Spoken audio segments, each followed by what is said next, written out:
even though you guys could go and have your own separate mansions at this stage, you still live with your brother, your brother's wife, his 2 kids, your wife, your kid, and your parents. Yeah. Yeah. Yeah, we do. I mean, we like living together. I think my family would end up in an insane asylum if we try to put us all in the same house. Hi, Luke Hansen-MacDonald here. Welcome to part 2 of the 2-part interview with e-commerce entrepreneur Nirav Gandhi. If you haven't seen part 1, go watch that first. If you have, buckle up and enjoy. What does family mean to you? Are we starting again? Yeah. Well, we can take a break for a second if you want. We're on a break and then Okay. Oh, I was just going back into it. All right. Take a second. All right. Can we start again? Yes, we can start. At least give me a heads up. Okay. All right. So, what does family mean to you? Family means everything. Like I said, I don't know, like half an hour ago. You live life once, right? And I want to spend it with the people I care about. I know I'm repeating myself, but then that's what family is. There's no one else I would spend a minute with more than family. Yeah, and I think that is why we've got along so well from the start. Is that we're from different worlds. We're from different cultures, from different cities, etc., and different businesses. And while your business is incredibly impressive and was always very intriguing, your passion for family, which is absolutely how I was raised, has always been there. Yeah. And the story that summed it up for me, which was an incredible story, was the day that you retired your mom. Oh yeah. Would you be willing to share that? Sure. I mean, this is when we first started the business. I didn't quit my job yet, so it was maybe 6-7 months down the road when we first started, and we were doing pretty well. We wanted to make a couple $100 a month. We were making, a couple $100 a day extra. So my brother and I, we go pick up our mom. We're like, okay, this is your last day. Randomly, we just go pick her up. We're like, you're not gonna, done. No more work, because she worked at a factory, and that's everybody works at a factory. There's a lot of people do in Canada. It's not anything out of the ordinary, but we just felt that she's done her part in raising us, working hard as she did. We have enough income. We might, when we first started, we might not be filthy rich, but it was enough for her to not work anymore. And what was her reaction? I feel like she was in tears, but she was holding back, and it was just a quiet ride. Yeah. It was a quiet 15-minute drive back home, but I think we were all holding back tears, because it was a big thing for us. Because seeing my mom's never worked in India, coming to Canada, all she did for the last 20, 25 years was this factory work, and it's just not like one shift. If she was able to do a second shift the same day, sometimes there's options, she would take it. So she's worked hard. So it was our time. Both of her kids are now working at banks. We have decent, not crazy salaries, but new grad decent salary. So, and all living in the same household, we didn't need her to work at a factory anymore. So incredible. Yeah. Your parents must be unbelievably proud of you guys. Indian parents don't get proud. It's always about the next thing. So after it's okay, you're making millions. That's not a problem. When are you gonna get married? It's always, and then when you get married, it's like, okay, you got married. When are you gonna have the next kid? There's no moment where they express how proud they are, but they're sad. They're happy with their kids. They may not say it in front of us, or they may not express feelings in front of us. We're a very traditional family. We don't just hug each other. And really? Yeah, it's not. It's. But you're so close. We're so close, yeah. But I guess it's. I don't know. We're close, but we're not open to share feelings as much. I guess because we've never had time to, sit down and share feelings. Someone's always at work. Someone's always doing this. That's super interesting. I didn't know that.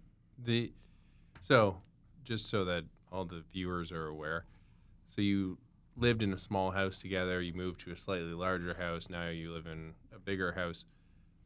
Do you live separately now? So you know the answer to this as well. So let me start from the beginning. So my grandma lived in a house the size of this room. Yeah. So my grandparents, my brother, my father, my father's siblings, 6 people lived in a house the size of this room. Right? And my dad moved to Mumbai. We lived in a shared community. So shared community would be like you all have your house, but then everyone shares the bathroom. Mm-hmm. So from that, and again, so the first house was my grandma used to live in the smallest house in our village. Mm-hmm. So we moved to Mumbai, and then we lived in a slightly bigger house because my dad was able to afford it. And then we moved into an one-bedroom apartment building in India, Mm-hmm. which was a big deal for us Mhm. because now instead of living in a shared communal housing system, we had our own space. Mm-hmm. Then we came to Canada into apartment. So we lived in a one-bedroom with my family, my uncle's family, and then we moved into a 3-bedroom apartment, which so what we would do is we would rent out the other 2 bedrooms to people so they can help with the rent. And then we moved to our first house, which was a semi-detached in Scarborough, which was around 1,600 square feet.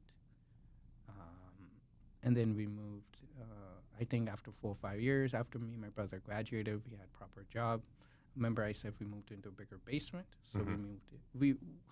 We were able to find a house in Brampton, around 3,000 square feet. So we moved into that, which was huge. Yeah. Especially That's for us. a great size house. Yeah. Especially in Toronto. Yeah. Well, Brampton.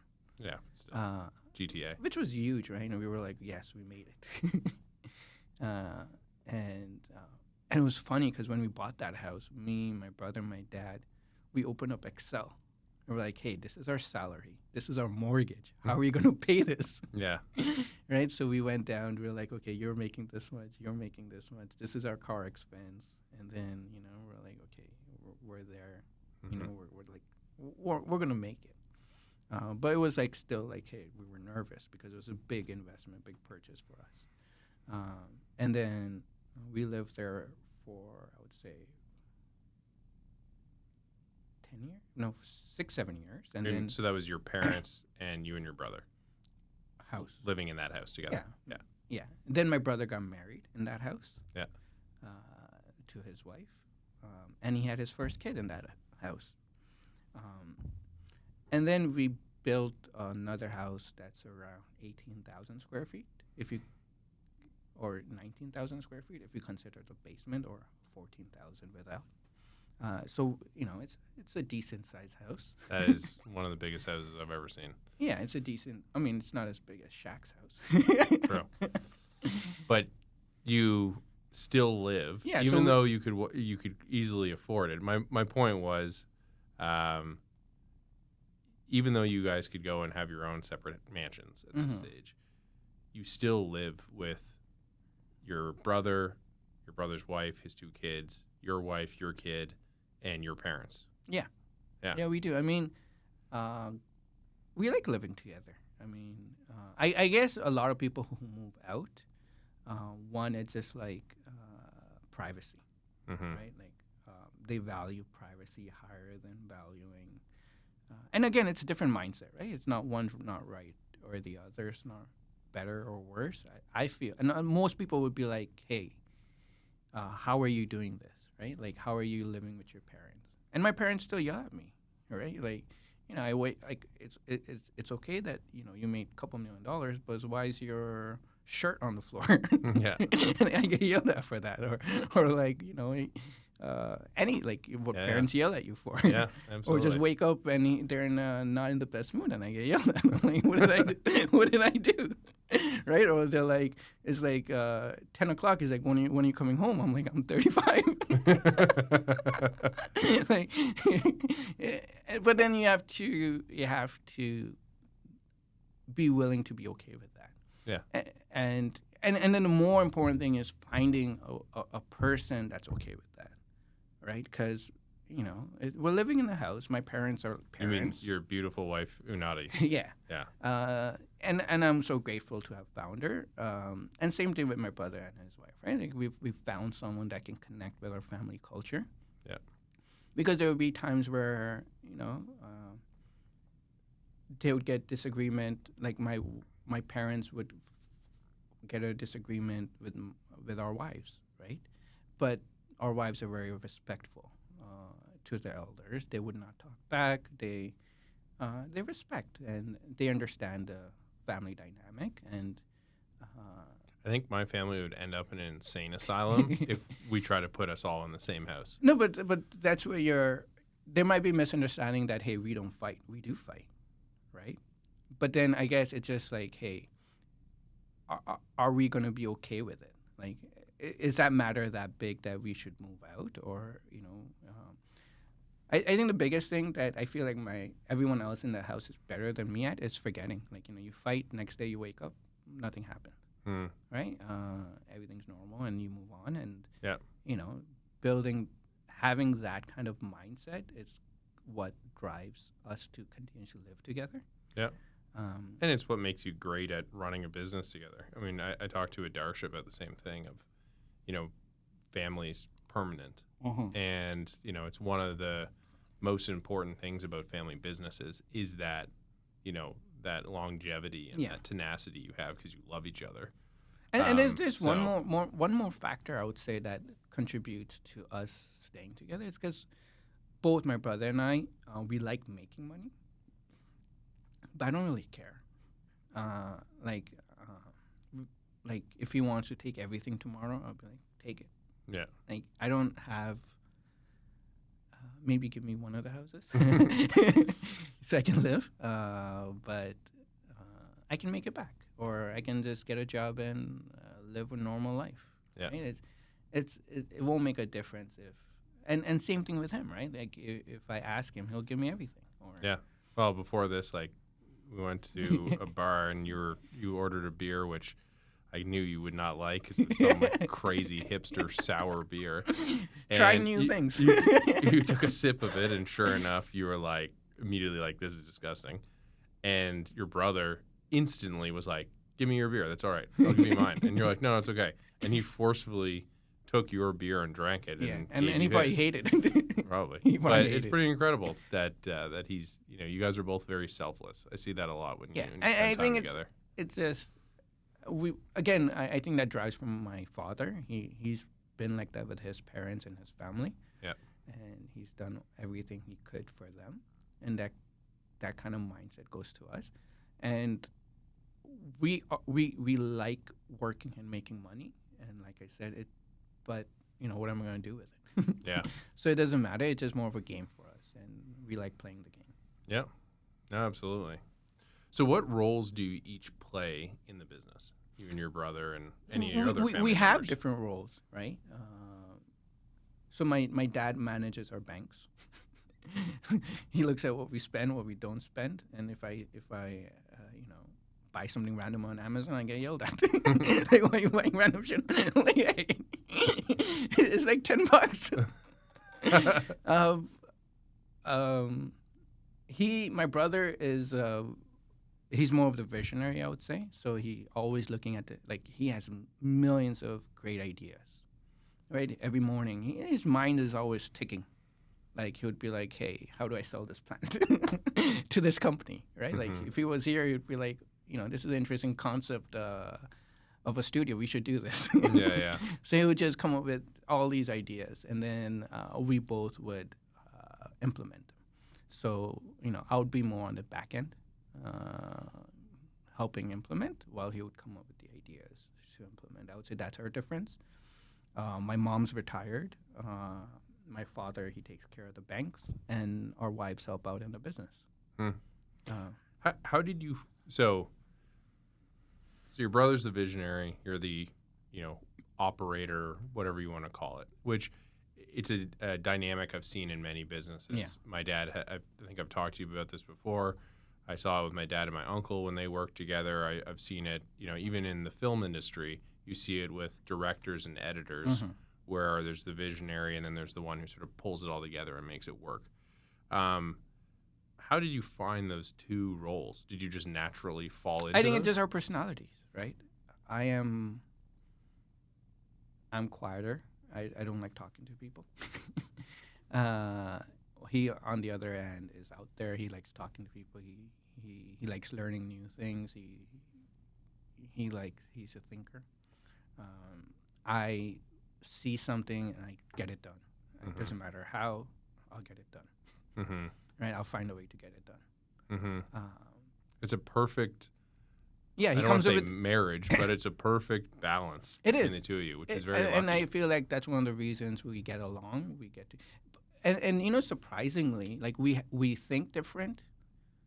And a lot of people say this that we're very different, but our end objective is the same. Like we will take two different paths, but we want the same thing at the end. Well, you guys complement each other. Yeah. And I think that is, again, in my business experience, having people that complement each other is so vital. It is. Rather than people trying to do the same Yeah, thing. because in our scenario, if I come up with ideas and also he comes up with ideas, then we'll clash. Or like, hey, which idea should we focus on? And it may or may not work. Well, whatever we have going has worked for us so far. So as I said, you've recently become a father. Yeah. Congratulations. How has that changed your perspective on life?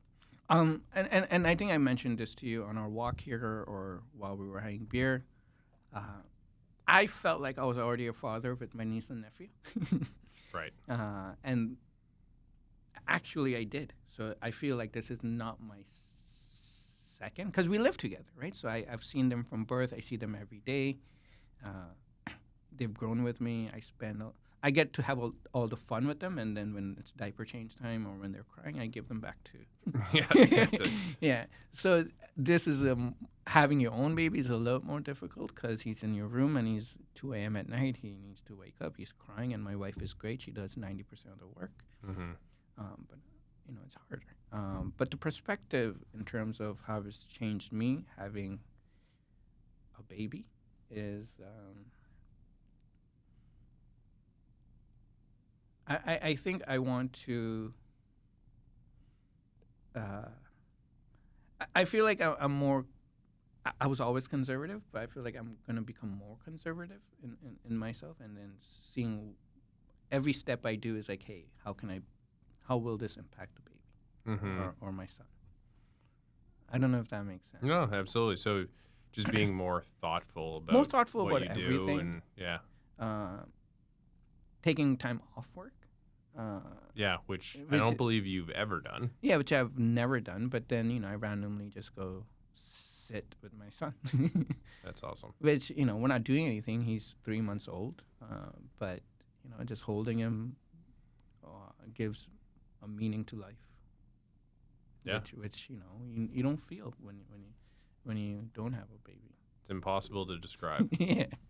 I'm sure you have 2 daughters now. Absolutely. Yeah, no, in one of the other discussions or one of the other interviews I've done, I was talking to a good friend of mine, and she's just about to have her second child, and we were discussing like the impact it's had on us. And the one thing that we were saying was, I used to see business as one of probably the most important thing in my life, and it defined me, my worth, like self-worth, etc. And my ego was tied up in it and everything. Having kids completely changes that, and your values change. Yeah. And it's not that I didn't care about my family, but as in my parents and my brother, but it's a whole other level of prioritization. For sure. And it's created my own bubble, which I really like, Yeah. because no matter how bad things get in whatever, personal you or always business or have- whatever, you always have your family. Yeah. And that is a super powerful tool that, now I have that some people don't have. And the fact that I can go home and, my daughter runs to meet me at the door or whatever. It's just an incredible. Yeah, like no amount of money can like Fill that yeah. hole in your heart. like Yeah. and that happens, right? Like you're working and you know that, hey, if you work an extra hour you may make like $5,000-$10,000 more, but let's take your son to soccer. Yeah. Right? Yeah. Or that's more valuable. Yeah. That half an hour of them just running around, Yeah. happy or smiling, or Yeah. and you must see on my Instagram where I take my nephew to skating. Yeah. Believe me, your kids have a more active Instagram profile than I do personally. So you now have kids. Your brother has kids. You and your brother started your own thing, albeit in a way to help your family. Mm-hmm. But now you're successful. Your family is unbelievably successful, relative to the average family out there. Yes. And what do you want your kids to do? Do you want them to join the family business or not? It's interesting to say because I actually talked about this with my brother. Right? Like I think when you don't have something, you want it, but once you have it, you can be more lenient with it. I don't care if they're financially successful or not. I want to give them the best education they can get, and one thing I do want them to do is travel the world. Something I've been passionate about, but I feel like initially I wasn't able to. I would, but they have the opportunity to. Mm-hmm. Why does that matter? Life is short. See as much as you can, do as much as you can. There's no point of.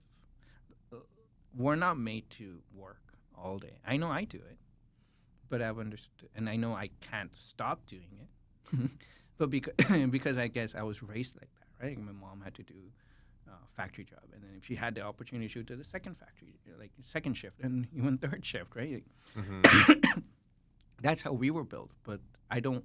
That's something when I was in university, it's just like, hey, should I go backpacking for a year, like all the other interesting kids, or let's find a job, let's make money, Mm-hmm.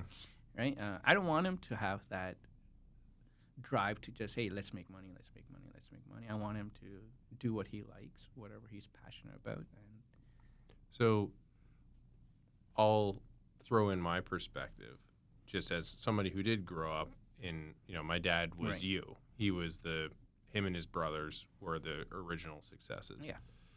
And I grew up, in a very, and hopefully it's fair to say is I hope my kids grow up as humble and modest as you. that's a very, very kind thing to say, but I'm sure they'll grow up even better.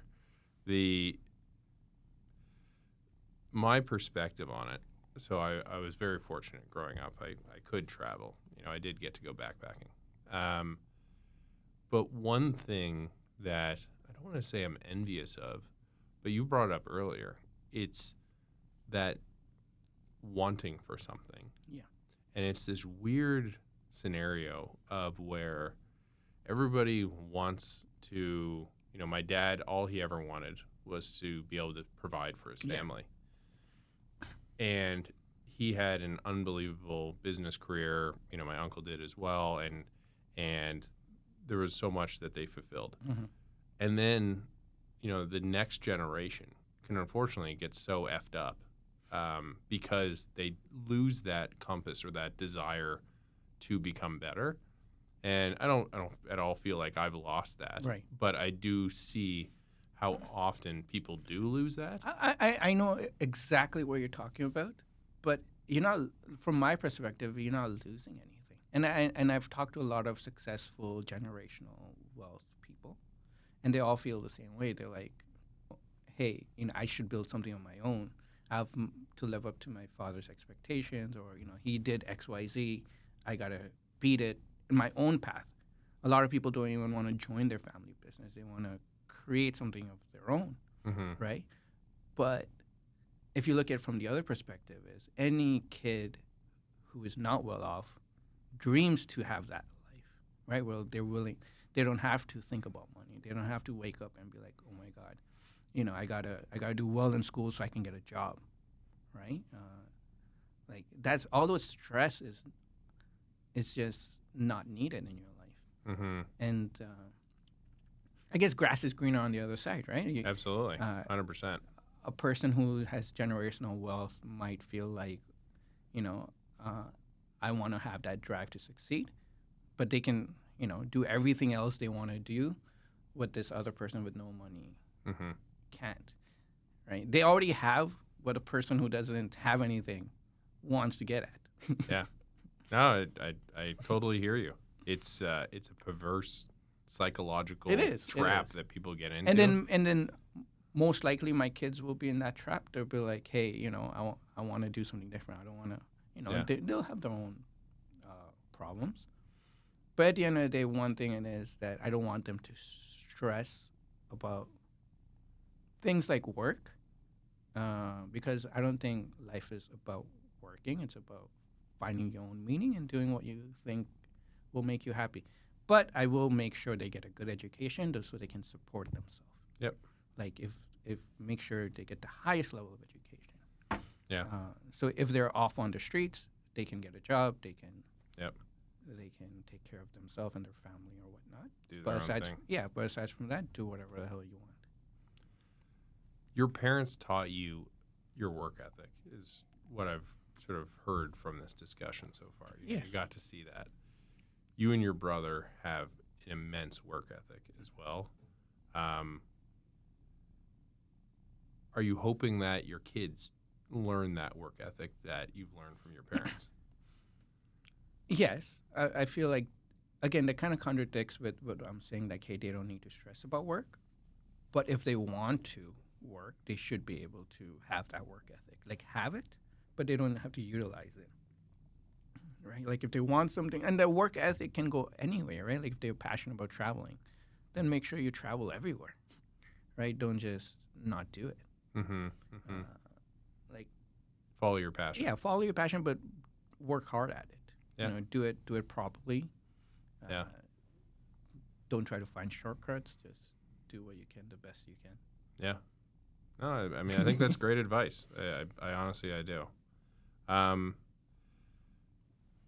Where do you want, so talking about the next generation, where do you want your family business to be in 20 years from now? 20 times more. I want to, obviously my brother and I, we like growing our business. We want to do new things, find something that will take us to the next level, right? I mean, in terms of wealth, do something. Because right now we're kind of stagnant. Like, hey, we've reached a certain point. Now how do you reach the next point, right? How do you become this global company? Or how do you build a global company where you can, you have thousands and thousands of employees. And like what we're trying to do with Hire India, if we can get 10,000 employees in the next 5-10 years, then, that's massive. So, yeah, I think what we've done so far is good and good for us, but we haven't created something global. So I think that, I don't know if that answers your question. Yeah, just absolutely. Taking it to, like, for me and my brother, at least, take it to the next level. Do something. It's not for, and again, now we're not doing it to put food on our table. We're doing it because we're passionate about it. Got it. So it becomes a different kind of game. So with that, we talked about at the very start this, interesting, what's the word I'm looking for? The fact that you failed marketing. I didn't fail. Sorry, but you didn't do well. I didn't Sorry, do the yeah. best. It was a hard program. Yeah. Good. Sorry. This, what is the word I'm thinking of? But you didn't do well at marketing, but then you're an unbelievable marketer. You know, the things you learn in an MBA or in business school, or even the corporate world, are in many ways not entrepreneurial, and are, you know, there's rules and there's structure. And my point of this is, as you go to that next level, does that structure start to matter?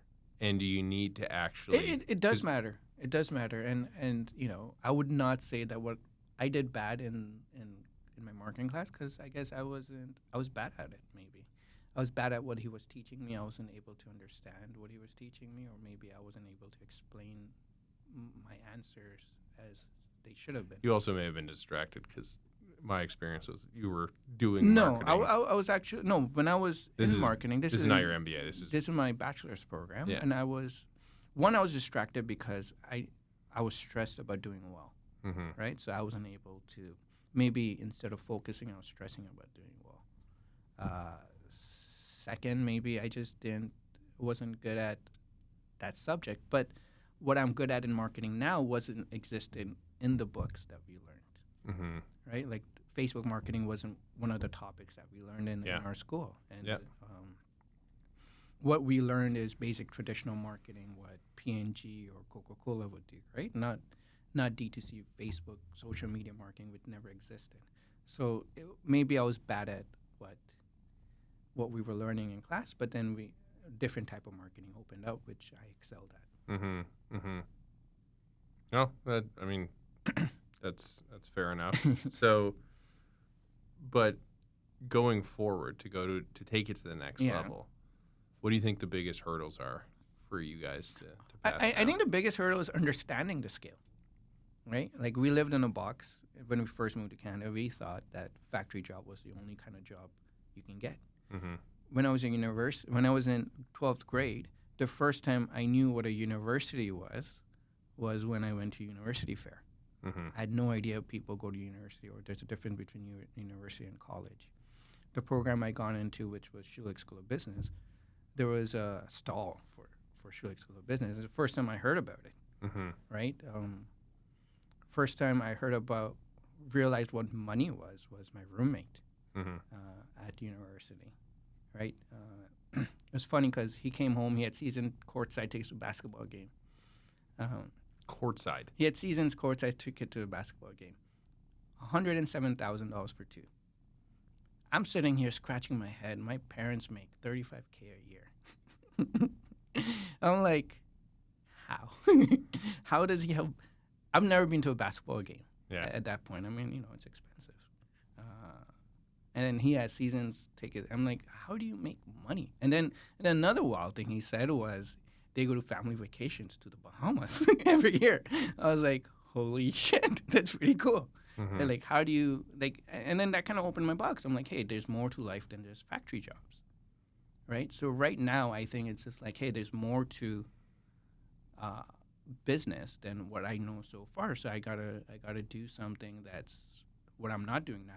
I gotta learn from people who've done something, and implement that to be where they are.